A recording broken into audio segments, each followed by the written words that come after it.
करायचा बरोबर येण्याकरता. मात्र तो मुलगा नदीत उडी मारायला घाबरायचा. मग एक दिवस त्या माणसाने काय केलं, मुलाच्या न कळत त्याला पाण्यात ढकलून दिला. त्याला पोहता यायचं? छे, मुलाला पोहता येतच नव्हतं.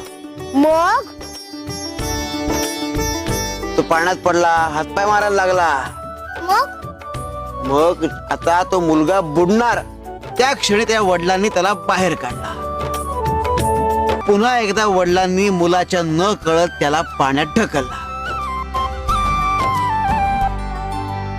आता आम्हाला सांग, ह्या वेळी मुलाने किती वेळ तग धरला असेल? त्याने पुन्हा तेवढाच वेळ तग धरला असेल.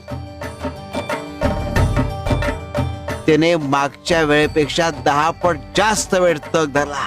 हे कसं शक्य आहे? कारण त्याला विश्वास होता की तो बुडायला लागला तर त्याचे वडील त्याला